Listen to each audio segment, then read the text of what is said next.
diperbolehkan ya seseorang itu memelihara anjing ya atau memelihara anjing atau anjing untuk memelihara pertaniannya, peternakannya. Maka kata Nabi sallallahu alaihi wasallam illa kalbul sayd wal masyiyah, kecuali ya anjing buruan dan anjing.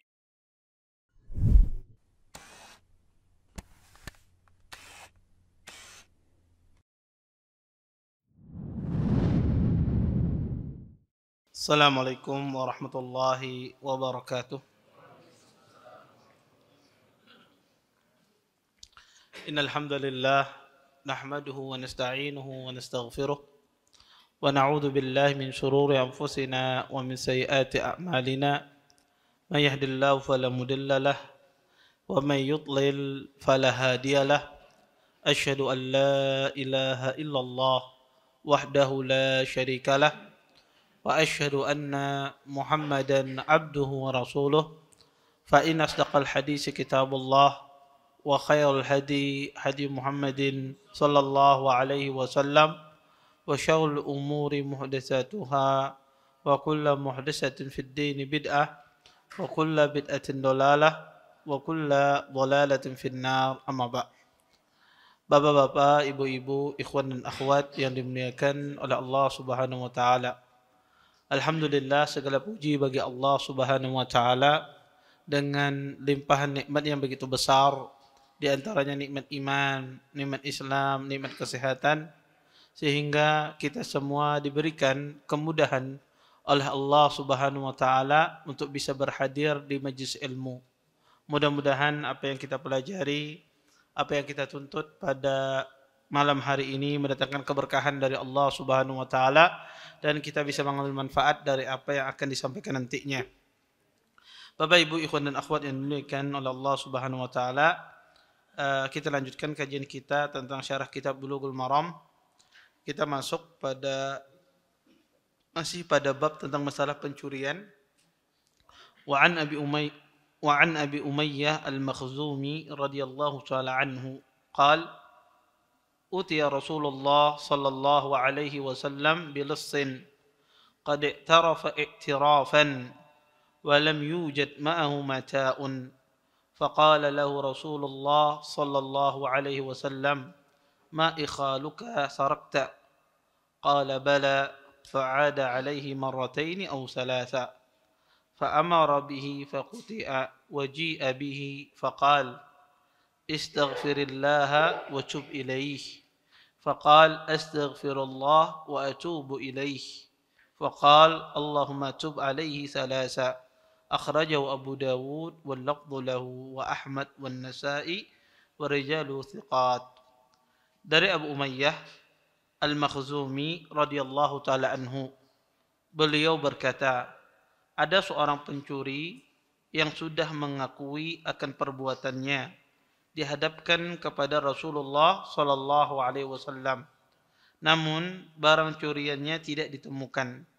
Lalu Rasulullah bertanya, "Aku tidak mengira, tidak yakin engkau telah mencuri."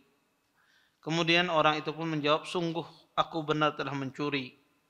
Kemudian Rasulullah SAW mengulangi pertanyaan tadi sebanyak 2 atau 3 kali. Setelah itu baru beliau perintahkan untuk memotong tangan orang tersebut. Lalu orang itu kembali dihadapkan kepada beliau dan Nabi pun bersabda, mohonlah ampun dan bertaubatlah kepada Allah Subhanahu wa taala. Kemudian orang itu pun mengatakan, aku meminta ampun dan bertaubat kepada Allah. Kemudian Rasulullah berdoa, ya Allah, terimalah taubatnya sebanyak 3 kali. Hadis ini dikeluarkan oleh Imam Ahmad, Nasai dan juga Abu Dawud. Lafaznya ini milik Abu Dawud dengan perawi yang siqah. Bapak, Ibu, ikhwan dan akhwat yang dimuliakan oleh Allah Subhanahu wa taala, hadis ini menjelaskan kepada kita ya tentang sebuah peristiwa. Ya, ada seorang dia datang kepada Nabi sallallahu alaihi wasallam mengaku dia mencuri ya. Tetapi barang curiannya itu tidak ditemukan. Jadi ada orang datang kepada Rasulullah, wahai Rasulullah, saya mencuri. Ya. Kemudian ketika ditanya mana barang curiannya, tidak ada. Tapi dia mengaku mencuri. Kemudian Nabi SAW ya mengulangi pertanyaannya, apakah betul engkau mencuri? Iya, saya mencuri. 2 sampai 3 kali. Maka orang itu mengaku sampai 2 atau 3 kali dia mencuri. Baru setelah itu Nabi memerintahkan kepada para sahabat untuk memotong tangan orang ini. Hadis ini Bapak Ibu, ikhwan dan akhwat yang dimuliakan oleh Allah Subhanahu wa taala, hadis ini hadis yang lemah. Kenapa? Karena di dalam sanadnya ada seorang rawi yang bernama Abu Munzir. Abu Munzir ini adalah seorang rawi yang disebut oleh ahlul ilm rawi yang majhul. Tidak diketahui kredibilitasnya di dalam ilmu hadis. Oleh karenanya ya para ahlul ilm ya melemahkan hadis ini. Kemudian kata Hafidz Ibnu Hajar, wa akhrajahu al-Hakim min hadis Abi Hurairah. Fasaqahu bima'nahu wa qala fihi idhabu bihi faqta'uhu thumma ihsimuhu wa akhraj al-Bazzar aidan wa qala la ba'sa bi isnadihi. Al-Hakim juga meriwayatkan dari Abu Hurairah radhiyallahu taala anhu yang semakna dengan hadis di atas. Dan tercantum di dalam hadis tersebut, bawalah dan potonglah tangannya. Lantas bakarlah bagian tangannya yang terluka. Hadis ini dikeluarkan oleh Bazzar dan Bazzar berkata sanad hadis ini dapat diterima. Tetapi hadis ini juga hadis yang lemah ya, karena dilemahkan oleh para ulama. Di dalam sanadnya banyak rawi-rawi yang lemah. Bapak Ibu, ikhwan dan akhwat yang dimuliakan oleh Allah Subhanahu wa taala, pertama hadis ini dijadikan dalil oleh para ulama tentang masalah sesuatu itu ditetapkan orang itu mencuri atau tidak. Salah satunya adalah dengan cara dia al-iqrar, dia mengakui. Di dalam hukum ya jinayat ya, di dalam hukum hudud, bahwasanya suatu had itu ditetapkan, baik itu had di dalam perbuatan zina, hukuman terhadap perbuatan zina, atau had hukuman terhadap perbuatan mencuri atau perbuatan minum khamar, maka para ulama mengatakan salah satunya adalah menetapkannya salah satunya adalah dengan adanya pengakuan dari orang yang melakukan. Orang yang melakukan perbuatan dosa tersebut dia mengaku. Karena kita tahu menetapkan sebuah hukum had itu harus dengan 2. Pertama, iqrar, mengaku. Kemudian yang kedua adalah adanya 2 orang saksi. Pertama, para ulama mengatakan orang yang mengaku apakah langsung diterima pengakuannya? Maka kata ahlul ilm, orang yang mengaku itu tidak langsung mutlak diterima pengakuannya sampai terpenuhi syaratnya. Apa syaratnya agar pengakuannya itu diterima? Pertama, dia adalah orang yang balik. Kalau ada anak kecil datang kepada antum, ya, Ustadz ulun mencuri di sana, potong tangannya kada. Kenapa? Karena pertama dia tidak terkena hukuman. Yang kedua, anak kecil, ya, orang yang belum balik persaksiannya berubah-ubah. Ya. Anak kecil, maka anak kecil itu tidak bisa ditanyai, diminta untuk menjelaskan sesuatu karena persikapnya berubah-ubah. Ya. Kalau ketakutan, lain pulangnya berpender. Lagi bahagia ini lain pulang menyikapi. Ya. Maka harus yang mengaku itu orangnya balik. Kemudian yang kedua kata para ulama harus yang mengaku itu orang yang berakal. Kalau ada orang mengaku hilang akalnya tidak diterima. Orang mengigau aku mencuri di rumah si fulan misalnya. Wah, direkam oleh orang datangkan ke hakim. Si fulan tadi mencuri. Dari mana? Dia ngigau tadi. Ngigau itu tanda bukti. Ya, tanda kejujuran orang tersebut. Ya. Maka ya betul ya mengigau itu kadang-kadang ya orang ngelantur di waktu tidur itu kadang itu terbawa oleh pikiran. Maka itu tidak bisa dijadikan bukti. Kenapa? Karena dia hilang akalnya. Atau orang yang gila. Orang gila dia mengaku saya mencuri, maka tidak diterima ya pengakuannya. Kemudian yang ketiga adalah orang tersebut tidak dipaksa. Ketika dia mengaku itu tidak ada paksaan. Kalau dia dipaksa untuk mengaku mencuri, ini tidak boleh. Maka kalau ada seorang ditangkap misalnya, diinterogasi kemudian dipaksa dia untuk mengaku, itu tidak boleh. Ya, kenapa? Karena tidak boleh dipaksa orang itu mengaku. Maka 3 hal ini harus terpenuhi. Kalau terpenuhi pada 3 orang, kemudian dia mengaku, barulah seorang hakim itu menetapkan hukuman. Maka dalam kasus pencurian, barulah ditetapkan orang itu dihukum, dipotong tangannya. Makanya hadis ini dinilai lemah oleh para ulama karena sesuatu yang tidak masuk akal. Kenapa? Bagaimana dia mengaku sedangkan tidak ada buktinya? Dia datang kepada Nabi SAW, tetapi tidak ada buktinya. Orang yang mengaku itu mencuri, biasanya dia mendatangkan bukti. Ada buktinya bahwasanya dia mencuri. Maka para ulama dari sisi ya akal itu hadis ini ya lemah ya. Walaupun kita tidak melemahkan hadis dari sisi nahi akal, tetapi dari sisi matannya itu terdapat kemungkaran. Kemudian yang kedua kata para ulama ya, seseorang itu dikatakan dia mencuri selain ikrar ya adanya bukti ya dengan dilihat oleh 2 orang saksi ya. Makanya ada bukti dengan 2 orang saksi. 2 orang saksi ini apa syaratnya? Pertama, saksi itu harus dia beragama Islam. Tidak boleh ada orang kafir bersaksi bahwa si muslim itu mencuri, persaksiannya kita terima, tidak boleh. Kenapa? Karena seorang kafir tidak boleh bersaksi atas seorang muslim. Tapi orang muslim boleh bersaksi atas orang kafir, boleh. Tapi orang kafir tidak boleh bersaksi atas orang muslim. Yang kedua kata para ulama, orangnya adalah. Adalah itu adalah seseorangnya istiqamah. Bagaimana mengatakan istiqamah?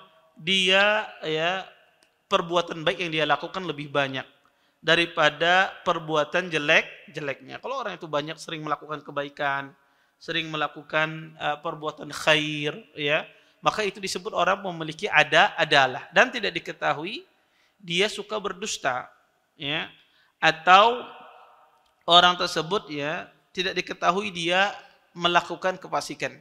Karena fasik itu adalah orang yang melakukan perbuatan dosa terus menerus. Dia tidak bertaubat. Ini disebut dengan orang fasik. Kalau dia terus menerus melakukan perbuatan dosa, tidak bertobat, maka itu disebut dengan orang fasik. Maka kalau orang itu dia berbuat dosa kemudian dia bertobat, maka tidak disebut dengan orang fasik. Maka kata para ulama, saksi itu harus adalah. Ya, dia lebih banyak kebaikannya. Maka kalau terpenuhi saksi semacam itu, maka ya disebut dia dengan adalah. Kemudian kata para ulama, saksi itu juga harus bisa berbicara. Kalau orang bisu tidak diterima persaksiannya. Orang bisu menuduh mencuri misalnya, dia bersaksi, maka tidak diterima kecuali dia menulis dengan tangan. Fulan mencuri, ya ditulis dengan tangannya, maka diterima. Itu seperti perkataan. Tapi kalau sekedar dia berisyarat, maka itu tidak dikatakan mencuri, karena bisa jadi yang menerjemahkan ini salah. Ya, bisa jadi yang menerjemahkan ini salah. Ya, mungkin kata pencuri ini. Oh, kata penerjemah itu mencuri. Padahal maksudnya adalah ini adalah kita sudah berampihan aja sudah. Ya, maka kata para ulama tidak diterima kalau orang tidak bisa berbicara. Harus dia berbicara. Kalau tidak bisa berbicara, dia harus menulis. Maka isyarat kata ahlul ilm tidak bisa dijadikan orang itu menjadi saksi. Kemudian juga ya, kata para ulama, saksi itu juga adalah seorang yang bagus hafalannya. Bukan seperti hafalan orang diterima dalam periwayatan ilmu hadis, tidak. Tetapi adalah dia memiliki hafalan yang lumayan bagus. Artinya orangnya kada pelupa. Kalau orangnya pelupa itu kada boleh menjadi saksi. Ya, dia pelupa. Ditakuni inikah pencurinya? Pas esoknya ditakuni inikah pencurinya? Rasanya lain kalau lah. Ya. Nyawa orang ditaruhkan, ya, tangan orang ditaruhkan dengan ingatan dia. Maka kata para ulama, dia memiliki ingatan yang bagus. Walaupun tidak seperti kriteria orang menerima ilmu hadis, tapi dia memiliki hafalan yang bagus. Kadang orangnya tidak pelupa. Kemudian kata para ulama juga adalah orangnya berakal balik, ya. Kemudian orangnya terhindar dari tuhmah. Tuhmah itu terhindar dari tuduhan. Karena bisa jadi ada orang bersaksi atas orang lain, ini musuhnya Bahari. Musuhnya Bahari, ya. Ini musuhnya Bahari berbisnis. Sariknya, wah ini pencurinya. Nah, ini tidak boleh. Orang kalau diketahui dia punya permusuhan sebelumnya, maka tidak boleh. Makanya di dalam ilmu hadis itu ya para ulama tidak menerima kritikan al-aqran yang hidup satu masa, yang berguru satu guru, kemudian mereka saling mengkritik, tidak diterima. Makanya Imam An-Nasa'i rahimahullah ta'ala kritikan beliau pedas kepada Saleh Al-Misri, Abu Saleh Al-Misri. Imam Nasai kalau datang Abu Saleh Al-Misri itu langsung dihabisi oleh Imam Nasai. Kenapa? Karena dia satu zaman. Ya. Abu Saleh Al-Misri pun juga demikian membalas kepada Imam Nasai. Ya, maka munafasatul aqran itu tidak diterima di dalam seseorang itu mengkritik. Ya, makanya kata para ulama orang sesama akran satu zaman atau satu profesi ya di dalam Islam itu tidak diterima oleh seorang hakim. Ya, sama seperti ini ya, orang ketika dia punya musuh, punya dendam dia dengan orang tersebut kemudian dia bersaksi tidak diterima. Karena bisa jadi persaksiannya itu dibangun atas dendamnya, bukan atas dasar karena Allah Subhanahu wa taala, tapi atas dasar dendamnya. Maka dalam Islam itu banyak ya terjadi munafasatul aqran itu sangat berbahaya. Makanya Imam Bukhari rahimahullah taala difitnah oleh Imam Az-Zuhli ya, dituduh ya oleh Imam Az-Zuhli. Ya karena saat itu Imam Bukhari datang ya ke Naisabur, ya datang ke Naisabur, kemudian beliau didatangi oleh murid-murid ya. Banyak orang datang kepada Imam Bukhari rahimahullah taala. Kemudian muridnya Imam Az-Zuhli berkurang. Ya, murid Imam Az-Zuhli berkurang. Kemudian ya akhirnya ada orang yang memitnah Imam Bukhari kepada Yahya Az-Zuhli ini. Yahya Az-Zuhli ini imam besar, gurunya Imam Muslim. Ya, gurunya Imam Muslim. Ini ulama besar. Difitnah bahwasanya Imam Bukhari ditanya apakah Quran itu makhluk. Imam Bukhari rahimahullah tanya apakah Quran itu makhluk. Maka kata Imam Bukhari, perkataan saya lafzi makhluk.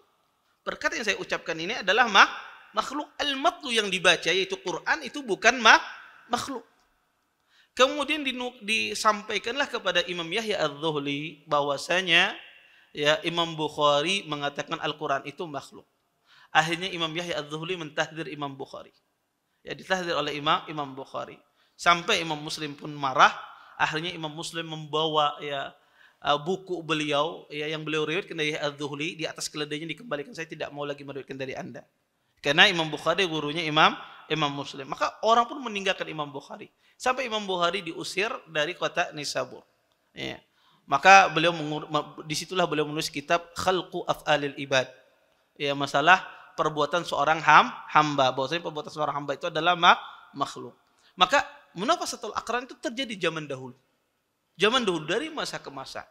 Al-Hafidh Ibnu Hajar dengan ya Imam Al-Aini. Al-Hafidh Ibnu Hajar dengan Al-Imam Al-Aini, Badruddin Al-Aini. Ya. Hafidh Ibnu Hajar mengarang kitab Fathul Bari. Maka Al-Aini pun tidak mau ketinggalan. Maka pun beliau mengarang kitab Umdatul Qari, Syarah Sahih Bukhari. Ya. Maka dia ingin menyaingi Hafidh Ibnu Hajar. Kenapa? Karena dua orang ini menikahi seorang wanita dari mertua yang sama. Ya, menikahi. Kemudian kedua-duanya jadi qadi. Kedua-duanya jadi apa? Seorang hakim di kota Mesir. Ya. Dan kedua-duanya terjadi munafasah. Ya. Saling ya bersaing. Ya. Munafasatul aqran. Maka Imam Al-Hafidh mengatakan, Aini itu mengambil kitab Umdatul Qari itu mengambil dari ulama sebelumnya. Itu bukan karangan dia. Aini pun pedas kritikannya terhadap Hafidh Ibnu Hajar. Ya makanya ulama tidak mengambil ya orang munafasatul aqran yang satu zaman. Ya kenapa? Karena itulah ada namanya manusia, bashar. Manusia itu manusia ada memiliki sifat ya salah, keliru. Makanya kata para ulama, seseorang yang memiliki permusuhan sebelumnya atau memiliki permasalahan sebelumnya tidak boleh dia bersaksi di dalam kasus hudud, di dalam kasus hukum had ya, baik itu perzinahan, potong tangan, ataukah ya mencuri ataukah minum khamar, maka tidak boleh menjadi saksi. Kemudian kata para ulama, dan seorang yang saksi ini ketika dia bersaksi, dua orang saksi ini dia harus mensifati, ketika dia bersaksi orang ini mencuri, dia harus mensifati ya tempat yang dia curi tersebut. Ketika dia bersaksi tidak boleh. Dia mencuri iya. Di mana dia mencuri? Nah, karena tahu yang penting ini mukanya muka pencuri. Maka dia harus mensifati di mana dia mencuri.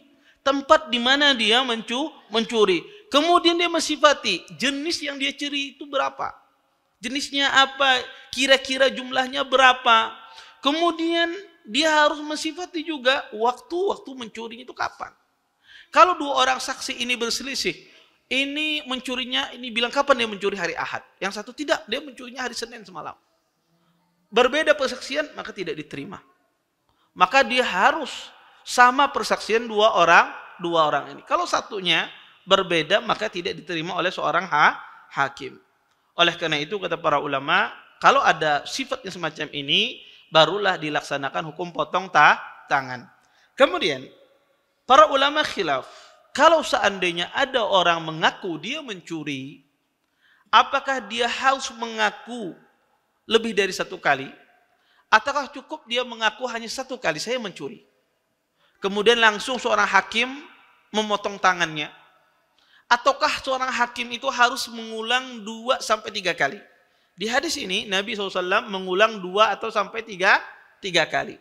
Tetapi hadis ini adalah hadis yang lemah. Oleh karena itu kata para ulama, kalau dia mengaku cukup satu kali kakuannya itu, seorang hakim bisa menegakkan hukuman had. Kalau sudah tidak ada syubhat sama sekali, maka seorang hakim bisa menegakkan hukuman had. Kemudian ahlul ilm mengatakan, ya, apakah seorang wanita itu diterima persaksiannya ketika dia bersaksi terhadap hukum had? Maka pendapat yang benar adalah wanita tidak bisa bersaksi. Wanita tidak boleh menjadi saksi terhadap hukuman had. Oleh karena itu berkata Imam Ibn Hubairah, ya rahimahullah ta'ala, kata beliau, ittafaqu alan nisa la tuqbal syahadatuhun fil hududi wal qisas. Kata Imam Ibn Hubairah, ulama sepakat bahwasanya wanita itu tidak diterima persaksiannya di dalam hukum had, hukum zina, hukum pencurian, hukum had minum khamar, tidak diterima. Dan juga tidak diterima dalam masalah qisas, di dalam masalah pembunuhan.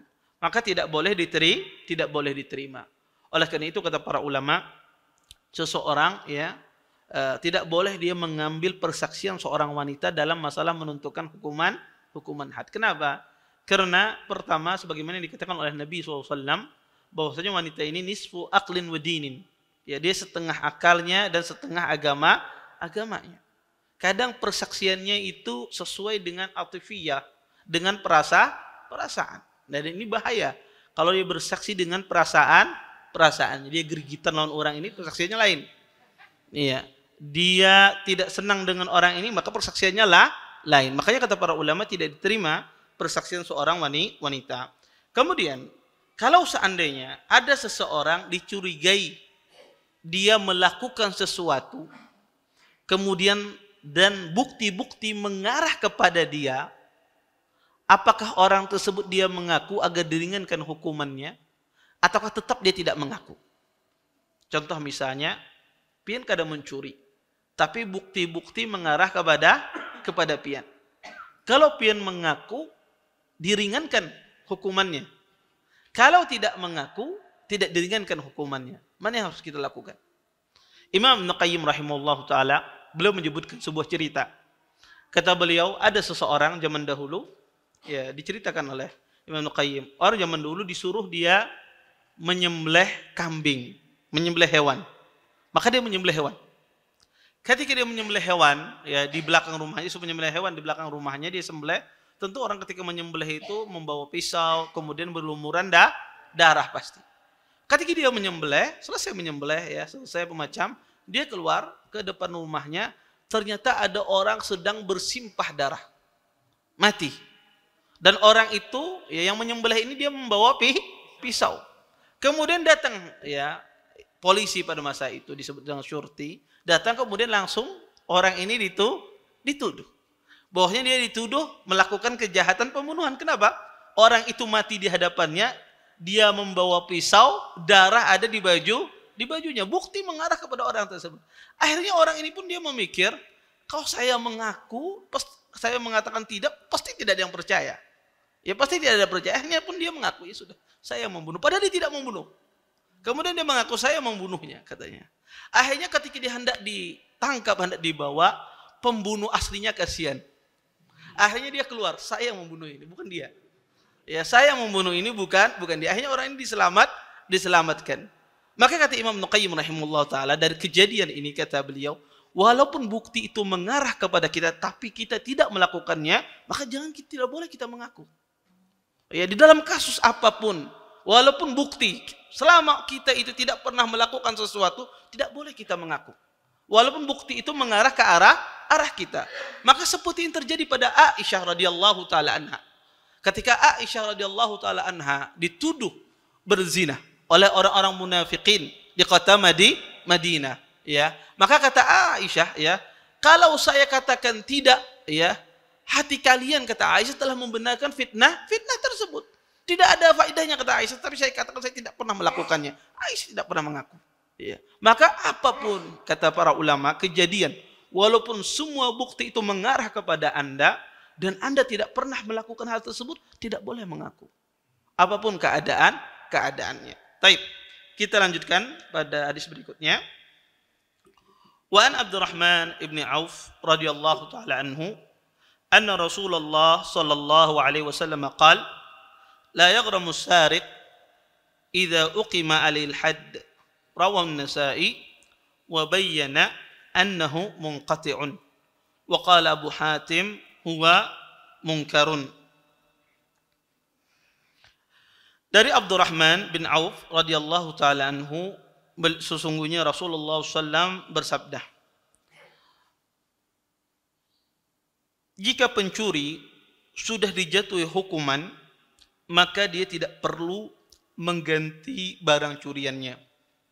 Hadis ini dikeluarkan oleh Imam An-Nasa'i dan dia berkata bahwa sanad hadis ini terputus. Adapun Abu Hatim berkata hadis ini adalah hadis yang mungkar. Bapak Ibu, ikhwan dan akhwat yang dimuliakan oleh Allah Subhanahu wa taala, hadis ini dinilai oleh para ulama hadis yang lemah. Kenapa? Karena di dalam sanadnya ada seorang rawi yang bernama Miswar bin Ibrahim. Miswar bin Ibrahim ini beliau tidak bertemu dengan Abdurrahman bin Auf. Maka hadis ini terputus sanadnya.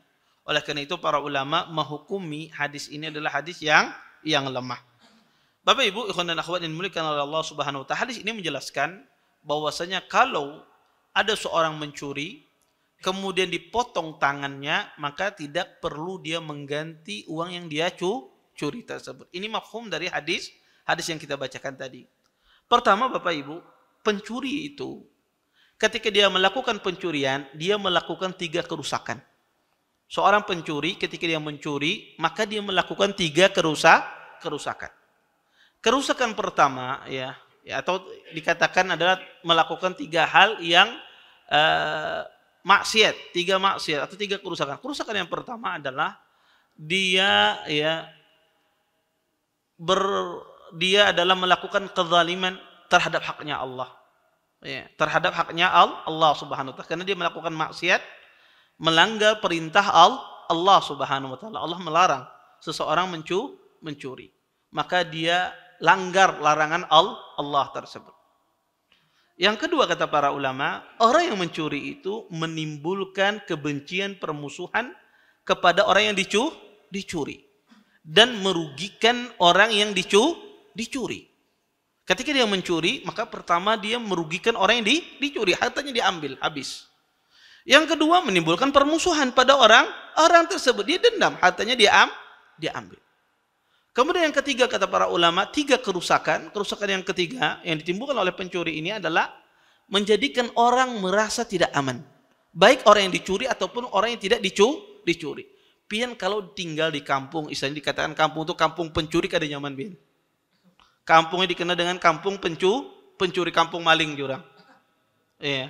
Maka orang itu tinggal tidak merasa aman. Dia kada kau mandak helm sedikit dia hilang. Ya. Mandak sandal di muka rumah hilang. Ya. Mending hilang diambil digantinya sandal japit. Ya, ini luar biasa menyakiti maling ini. Ya, sandal bagus dia ambil ganti sandal japit. Ya. Maka orang merasa tidak aman. Kalau di kampung ada pencurian di satu daerah, maka menimbulkan masyarakat di sekitar itu merasa tidak aman. Kata para ulama, orang mencuri ini melakukan 3 kerusakan.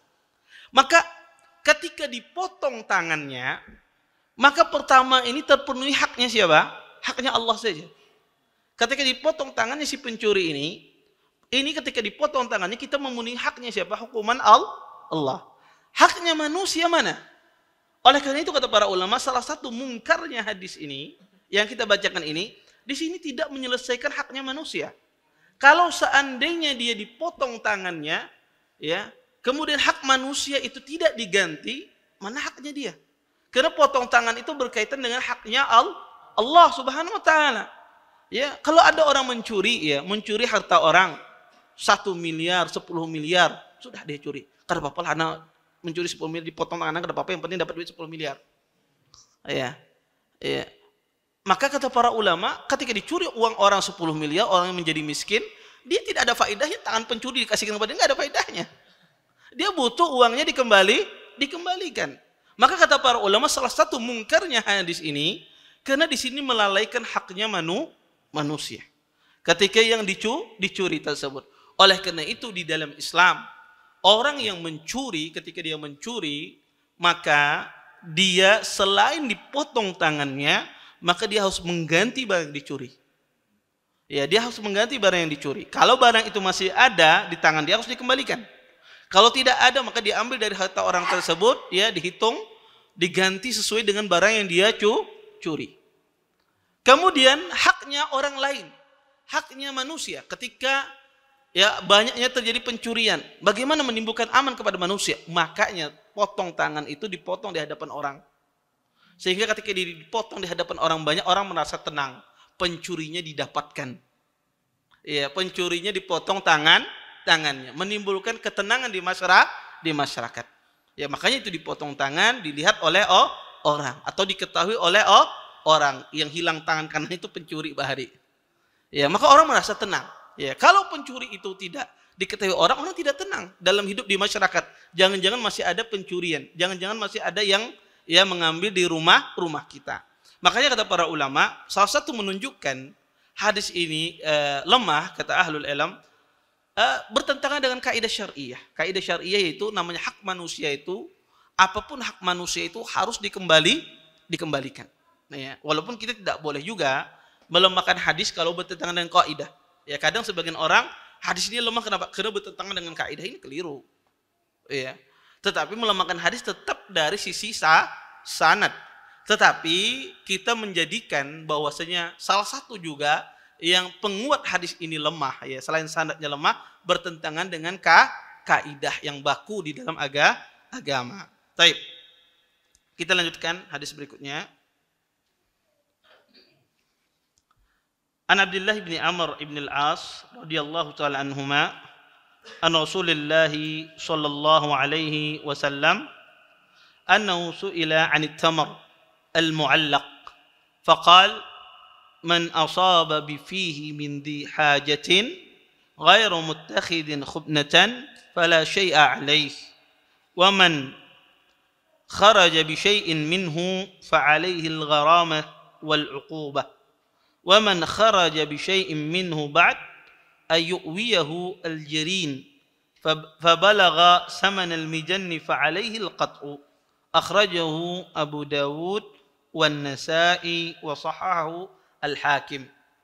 Dari Abdullah bin Amr bin As radhiyallahu taala anhuma, dari Rasulullah sallallahu alaihi wasallam, bahwasanya beliau ditanya ihwal hukum mencuri kurma yang masih tergantung di pohonnya. Beliau menjawab, barang siapa mengambilnya untuk sekedar dimakan, tidak membawa kurma itu dengan baju, maka dia tidak mendapat hukuman apapun. Barang siapa membawanya keluar dari kebun tersebut, maka dia harus menggantinya dan dijatuhi hukuman. Barang siapa membawanya keluar setelah lebih dahulu mengumpulkan dari tempat pengeringan kurma hingga mencapai harga sebuah perisai, maka dia wajib dijatuhi hukuman potong tangan. Hadis ini dikeluarkan oleh Imam Abi Dawud dan Nasa'i dan disahihkan oleh Imam Al-Hakim. Bapak Ibu ikhwan dan akhwat yang dimuliakan oleh Allah Subhanahu wa taala, hadis ini insyaallah hadis yang hasan ya. Hadis ini menjelaskan tentang keadaan seseorang itu mencuri buah. Pada pertemuan yang lewat, pertemuan minggu kemarin sudah kita jelaskan sedikit ya, atau sebahagian hukum orang yang mencuri buah. Di dalam hadis ini diperinci lagi. Ketika seseorang itu mencuri buah, maka di dalam hadis ini disebutkan ada 3 jenis, 3 macam orang mencuri buah tersebut. Pertama, ada orang mencuri buah yang mana buahnya tersebut ya tidak dijaga, kemudian tidak dipagari, kemudian dia mengambil buah tersebut, kemudian dia makan, tidak membawanya pulang, tidak membawanya di dalam bajunya, tapi dia makan untuk memenuhi kebutuhannya. Maka orang semacam ini, kata para ulama, dia tidak berdosa. Dia tidak berdosa dan tidak dipotong tangannya. Kemudian yang kedua adalah seseorang yang mengambil buah yang mana buah tersebut ya tidak dipagari, tetapi dia ambil, dia bawa ya di kantongnya, tidak dia makan di sana, dia bawa pulang. Maka orang ini kata ahlul ilm dia berdosa. Kenapa? Karena ini menunjukkan dia tidak butuh. Dengan cara apa dia membawanya pulang. Terus bagaimana kembalikan? Nah ya, walaupun kita tidak boleh juga melemahkan hadis kalau bertentangan dengan kaidah. Ya kadang sebagian orang hadis ini lemah kenapa? Karena bertentangan dengan kaidah, ini keliru. Ya. Tetapi melemahkan hadis tetap dari sisi sanad. Tetapi kita menjadikan bahwasanya salah satu juga yang penguat hadis ini lemah ya, selain sanadnya lemah, bertentangan dengan kaidah yang baku di dalam agama. Baik. Kita lanjutkan hadis berikutnya. An Abdullah bin Amr bin Al-As radhiyallahu taala anhuma an Rasulillah sallallahu alaihi wasallam annahu su'ila 'anil tamr al-mu'allaq faqala man asaba bi fihi min dhi hajatin ghairu muttakhidin khubnatan fala syai'a 'alayhi wa man kharaja bi syai'in minhu fa 'alayhi al-gharamah wal 'uqubah wa man kharaja bi syai'in minhu ba'd ayyuwiyahu al-jarin fa balagha saman al-mijanni fa 'alayhi al-qat'u akhrajahu Abu Dawud wan Nasa'i wa sahahahu Al-Hakim. Dari Abdullah bin Amr bin As radhiyallahu taala anhuma, dari Rasulullah sallallahu alaihi wasallam, bahwasanya beliau ditanya ihwal hukum mencuri kurma yang masih tergantung di pohonnya. Beliau menjawab, barang siapa mengambilnya untuk sekedar dimakan, tidak membawa kurma itu dengan baju, maka dia tidak mendapat hukuman apapun. Barang siapa membawanya keluar dari kebun tersebut, maka dia harus menggantinya dan dijatuhi hukuman. Barang siapa membawanya keluar setelah lebih dahulu mengumpulkan dari tempat pengeringan kurma hingga mencapai harga sebuah perisai, maka dia wajib dijatuhi hukuman potong tangan. Hadis ini dikeluarkan oleh Imam Abi Dawud dan Nasa'i dan disahihkan oleh Imam Al-Hakim. Bapak Ibu ikhwan dan akhwat yang dimuliakan oleh Allah Subhanahu wa taala, hadis ini insyaallah hadis yang hasan ya. Hadis ini menjelaskan tentang keadaan seseorang itu mencuri buah. Pada pertemuan yang lewat, pertemuan minggu kemarin sudah kita jelaskan sedikit ya, atau sebahagian hukum orang yang mencuri buah. Di dalam hadis ini diperinci lagi. Ketika seseorang itu mencuri buah, maka di dalam hadis ini disebutkan ada 3 jenis, 3 macam orang mencuri buah tersebut.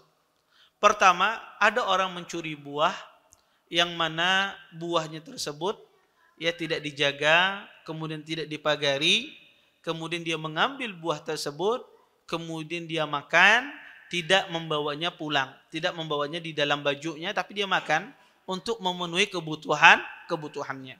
Maka orang semacam ini, kata para ulama, dia tidak berdosa.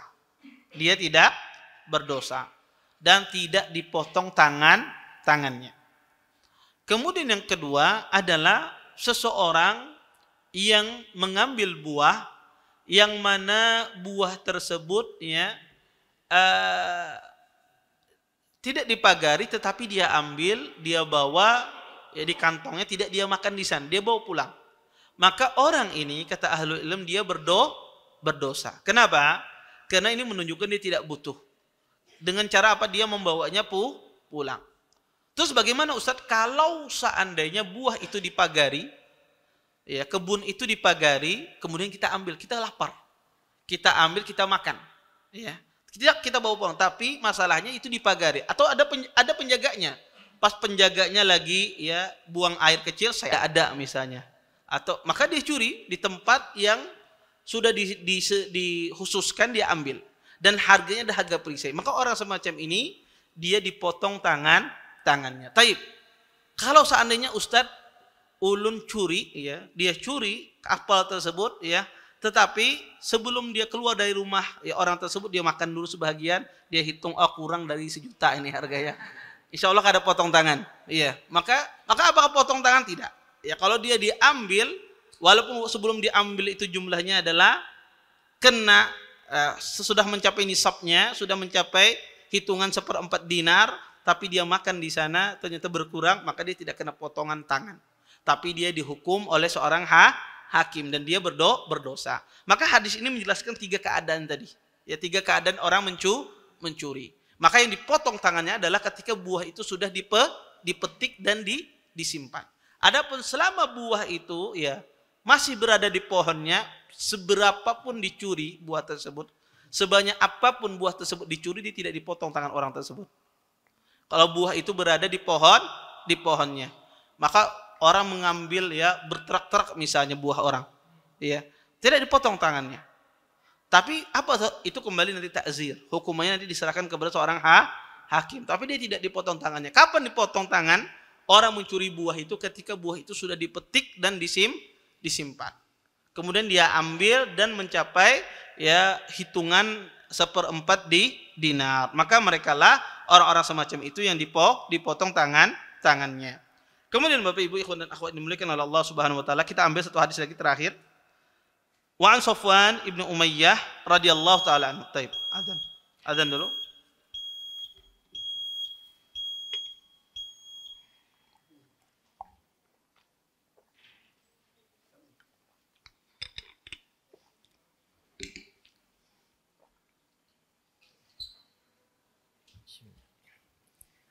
Allahu Akbar, Allahu Akbar, Allahu Akbar, Allahu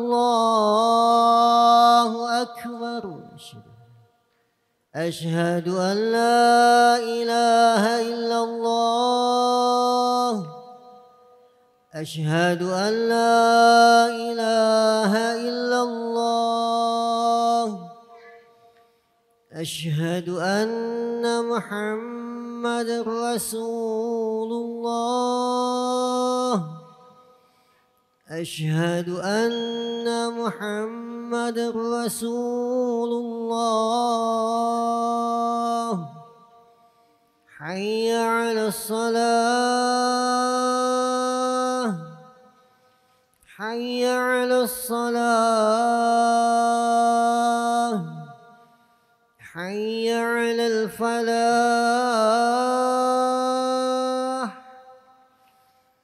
حي على الفلاح الله أكبر الله أكبر لا إله إلا الله.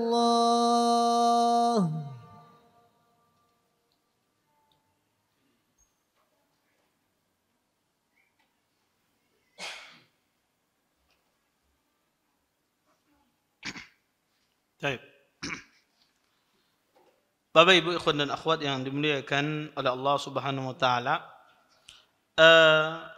kita teruskan satu hadis lagi. an Safwan ibn Umayyah radhiyallahu taala anhu anna an-nabiyya sallallahu alaihi wasallam qala lahu lamma amara biqat'i alladhi saraqa ridaahu fashafa'a fihi halla kana dhalika qabla an ta'tiyani bihi akhrajahu Imam Ahmad wal arba'ah wa sahahahu Ibn al-Jarud wal Hakim. Dari Safwan bin Umayyah radhiyallahu taala anhu bahwa sewaktu Nabi sallallahu alaihi wasallam memerintahkan supaya memotong tangan orang yang mencuri kain panjangnya, dia Safwan meminta agar hukuman itu dicabut. Kemudian Nabi berkata kepada Safwan, "Mengapa kamu tidak lakukan itu sebelum membawa pencuri ini kepadaku?" Hadis ini dikeluarkan oleh Imam Ahmad ya, dan 4 imam ahli hadis serta disahihkan oleh Imam Ibnu Jarud dan Al-Hakim. Bapak Ibu ikhwan dan akhwat yang dimuliakan oleh Allah Subhanahu wa taala, hadis ini hadis yang sahih. Hadis ini menceritakan Safwan bin Umayyah ya, seorang sahabat Nabi, beliau tidur di Mekah. Ya, di di Masjidil Haram. Kemudian ketika beliau tidur, beliau menaruh baju burdah. Baju burdah itu baju yang berloreng-loreng, ya, jubah yang berloreng-loreng. Beliau taruh baju burdah beliau. Kemudian baju baru beliau tersebut diambil oleh seseorang. Ada orang datang kemudian mengambil baju burdah beliau yang berada di bawah kepala beliau. Diambil baju burdah tersebut. Kemudian setelah itu yang mengambil ini ketangkep. Ketika yang mengambil ini ditangkap, dibawa ke hadapan Nabi SAW.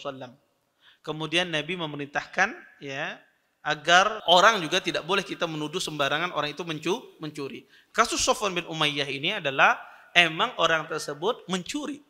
Ada buktinya, makanya dibawa kepada Nabi SAW. Tapi kalau tidak ada buktinya, maka seorang polisi atau siapapun tidak boleh tadi menangkap kecuali tadi dilihat dari 3 jenis orang tersebut. Kalau orangnya baik, tidak boleh itu ditangkap. Ya. Maka berarti ustadz ini selamat berarti ustadz. Ya, orangnya baik ya. Maka tidak boleh dia ditangkap, kemudian dia harus dilepaskan. Ada orang yang tidak diketahui, nah ini boleh ditangkap, ditahan sampai jelas keadaannya. Ada orang yang jelas-jelas sering melakukan kejahatan, ini boleh ditangkap, bahkan dipaksa dia untuk mengaku semacam itu. Wallahu a'lam. Mungkin ini yang bisa ulun sampaikan, mudah-mudahan bermanfaat. Kalau ada yang bertanya silahkan. Ya.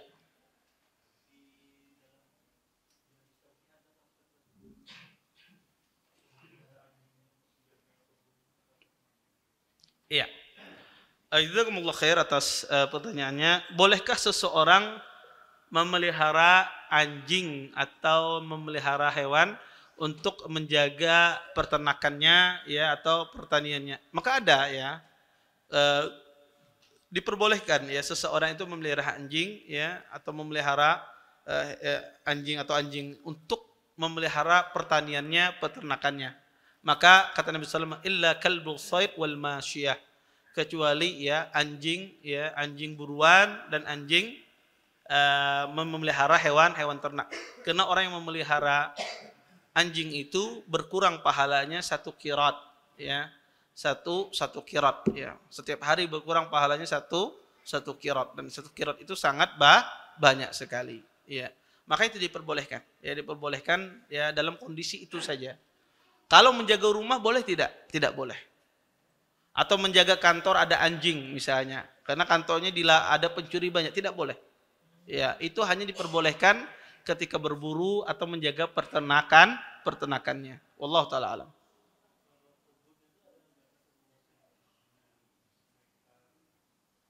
Tidak ada batasannya, ya, tidak ada batasannya, tetapi ya kalau itu dinamakan ya peternakan dan pertanian, maka boleh dia menggunakan anjing untuk menjaganya. Wallahu a'lam.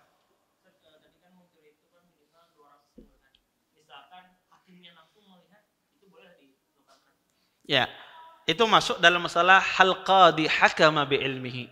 Apakah seorang qadhi itu menghukumi dengan ilmunya? Dia tahu mencuri, qadhinya langsung saksi.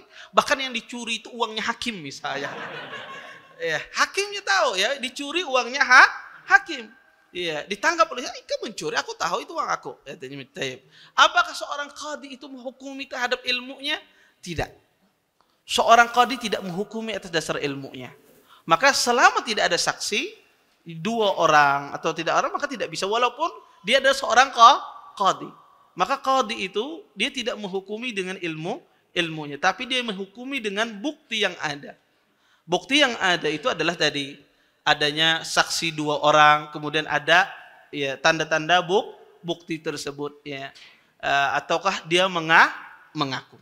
Kalau sekedar qadhi itu dia melihat, dia sendirian, kemudian dia langsung dia menghakimi ikan pencurinya, aku melihat, ya, maka tidak bisa. Karena qadhi itu tidak menghukumi dengan ilmunya, tapi dia menghukumi dengan bukti yang dihadapkan di hadapannya. Wallahu a'lam. Taib.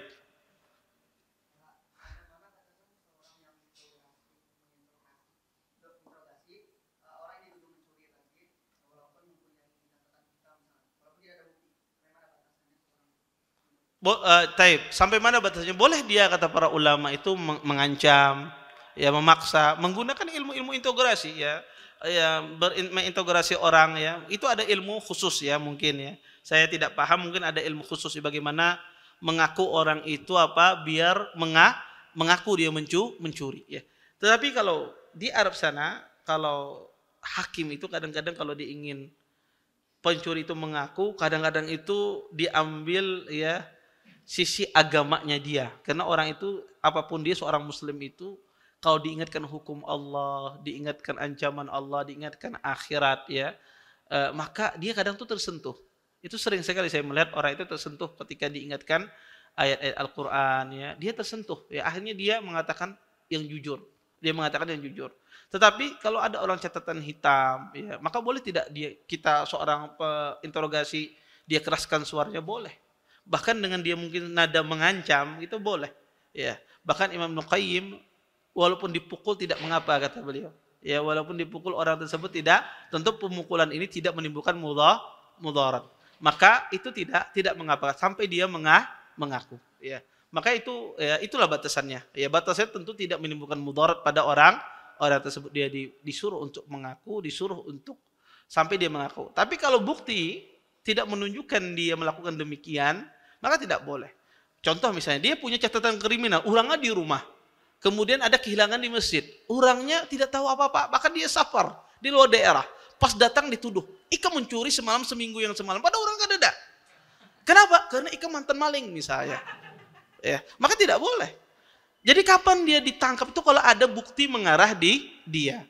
Dan bukti ini, ya, belum cukup untuk menghukumi dia seorang pencuri. Ini diinterogasi dia sampai, ya, dia mengaku. Kalau dia tidak mengaku, dan setiap orang yang memiliki ilmu itu dia tahu kapan orang ini berdusta, kapan orang ini tidak. Ilmunya nanti akan menghukumi dia, ini orang ini benar-benaran tidak mencuri, maka akan dilepaskan. Wallahu a'lam. Taib, di belakang antum tadi duluan. Nanti kembali lagi ke antum.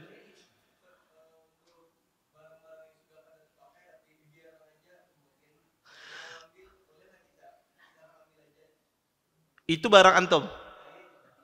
Oh, iya. Ya.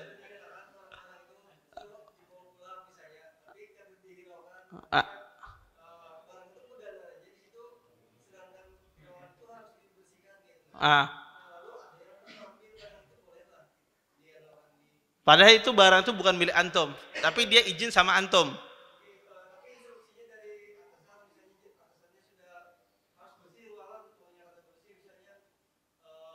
Iya. Dipotong gaji. Ya, baik.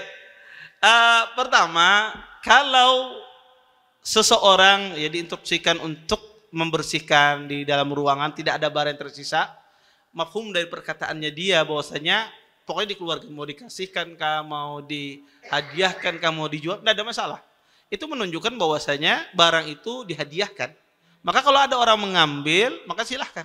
Ya, tidak ada masalah, antum bilang ambil aja, ya. Misalnya ada kursi yang sudah usang, atau kursi yang ada bagus, atau ada meja di dalam ruangan tersebut. Kemudian ada orang ngambil, bisa kalau ambil aja, kata antum. Karena anda disuruh membersihkan. Dan intinya dikeluarkan, maka tidak ada masalah. Kalau emang orangnya menginginkan agar diambil, agar tidak digunakan lagi, tidak ada masalah. Antum yang mengizinkan walaupun antum bukan punya pemilik barang. Wallahu taala alam. Taib.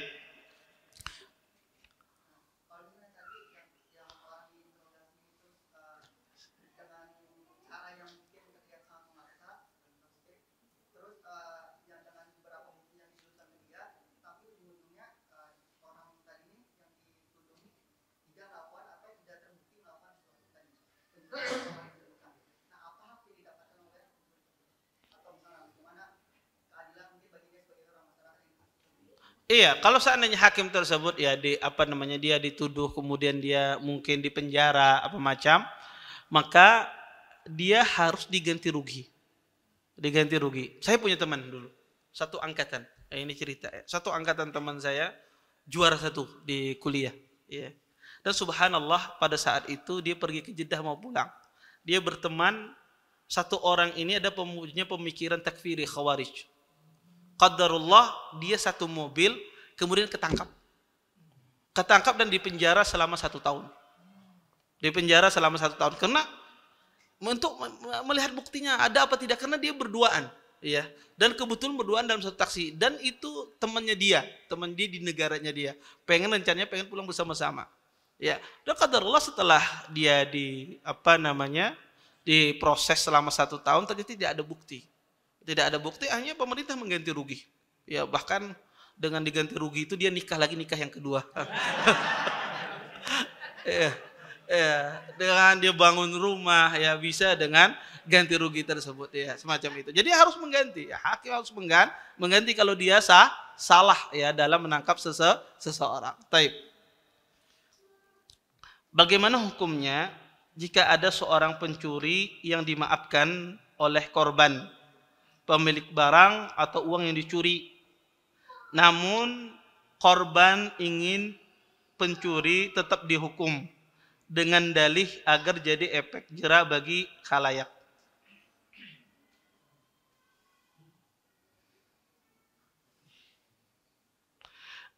Ini kontradiksi ya. Bagaimana hukumnya jika ada seorang pencuri yang dimaafkan oleh korban, namun korban ingin pencuri tetap dihukum dengan dalih agar jadi efek jera bagi khalayak ramai? Berarti kada dimaafkan. Ya, karena dia pengen dihukum tetap ya. Tetapi mungkin nih maksudnya wallahu a'lam, dia pengen tidak dipotong tangannya. Dia tidak pengen tidak dipotong tangannya tapi beri hukuman yang lain. Nah, itu tidak bisa. Kalau itu hakim, dia kalau sampai ke hakim, apa kasusnya pencuri? Berarti potong tangan. Ya, kalau dia minta ke hakim selain hukum potong tangan tidak bisa. Karena itu hukuman had, bukan hukuman ta'zir. Kalau ta'zir itu hakim boleh berijtihad. Boleh dia menaruh hukuman apakah hukuman had tidak bisa hakim berijtihad. Kalau sudah sampai ke hakim, hakim tolong jangan potong tangannya, Anda sudah maafkan tadi. Tapi kasih hukuman yang lain biar efek jera. Tidak bisa. Ya. Maka kecuali dia sampai kepada polisi, bukan sampai kepada hakim. Kalau sampai di polisi, ada bukti bilang ke polisi, jangan sampai kepada hakim, penjarakan aja misalnya, biar efek jera, nggak ada masalah. Tetapi orang bisa nuntut ke polisi, kenapa saya dipenjarakan? Harus ke hakim. Semacam itu. Maka kalau itu sampai ke hakim tidak bisa kita meminta hukum selain hukuman potong tangan semacam itu. Wallahu a'lam. Taib.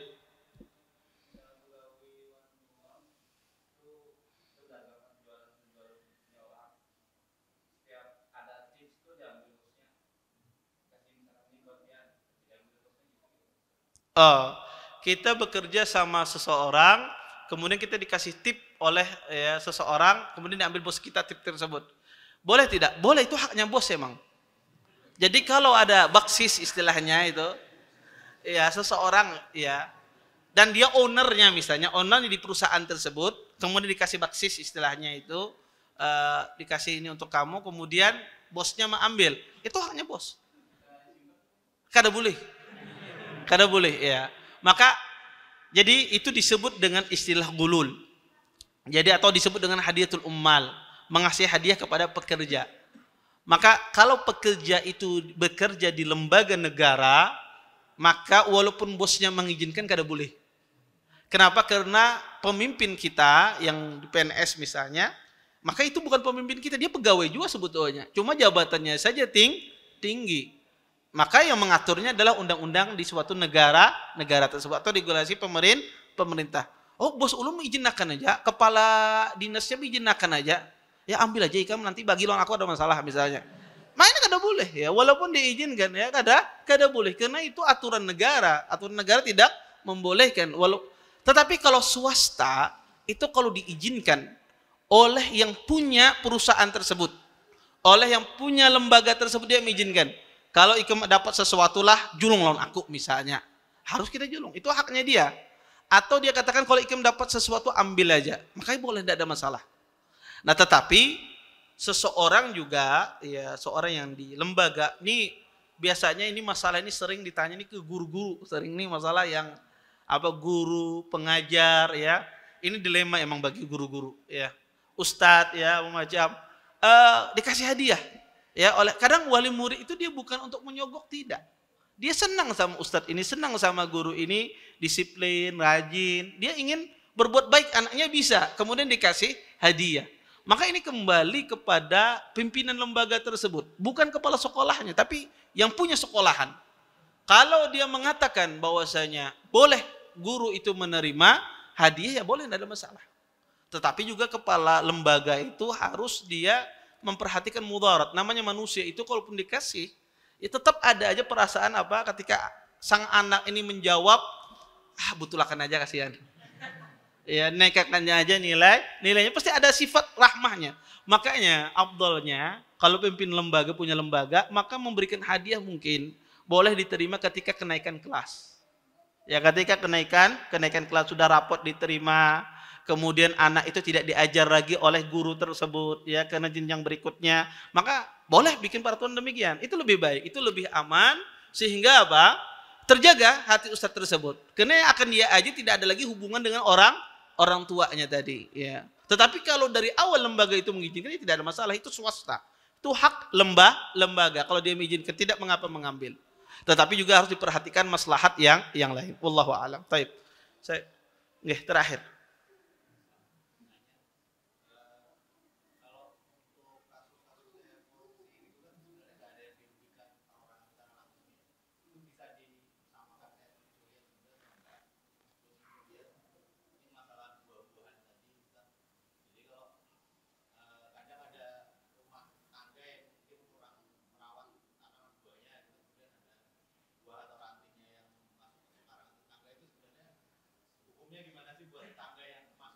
Iya.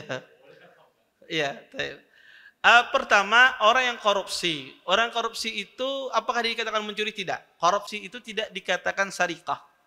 Dia kenapa? Karena korupsi itu tidak dihukum seperti sarik, mencuri. Ya, tetapi dia nanti tidak dikenai hukuman potong tangan dalam Islam. Tapi dia dikenai hukuman ta'zir. Ta'zir itu adalah ijtihad seorang hakim.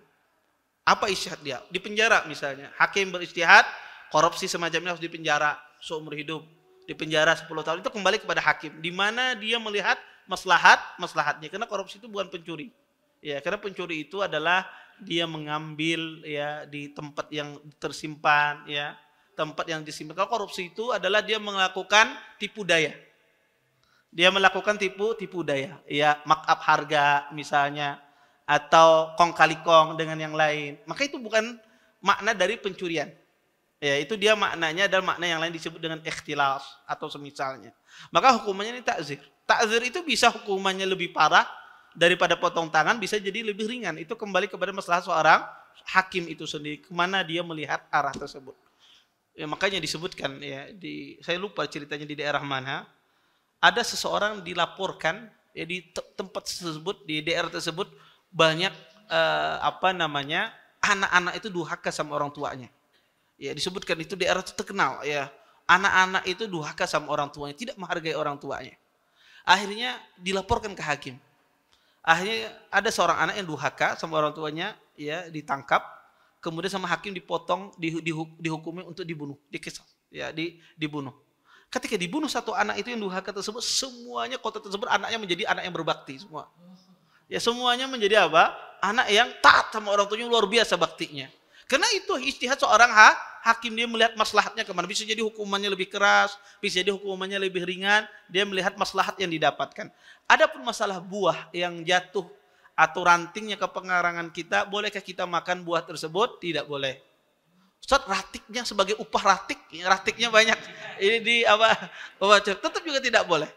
Kita minta sama yang punya pohon, ratik pin wadah ulun nah kia Pak. Ya, kita minta. Ya, kalau kita tidak tidak senang kalau ratik itu ada di tempat kita, tetapi tetap tidak dibenarkan sebagai kompensasi kita mengambil buahnya harus izin sama tetangga. Dan insya Allah tetangga itu mengizinkan. Kalau kadang mengizinkan keterlaluan mana? Ya. Saudara tiknya di rumah kita ya membersihi kemudian kada diizinkan, tetapi itu haknya dia. Kalau dia tidak mengizinkan ya sudah mau gimana kalau dia tidak mengizinkan. Wallahu a'lam. Baik, saya kira cukup ya untuk pertemuan kali ini. Kita tutup dan doa kepada majelis. Subhanallahumma bihamdika asyhadu an la ilaha illa anta astaghfiruka wa atubu ilaik. Assalamualaikum warahmatullahi wabarakatuh. Terima kasih. Jazakumullahu khairan wa barakallahu fikum. Video ini dibuat atas partisipasi dari donasi Anda. Semoga menjadi amal jariah bagi Anda semuanya.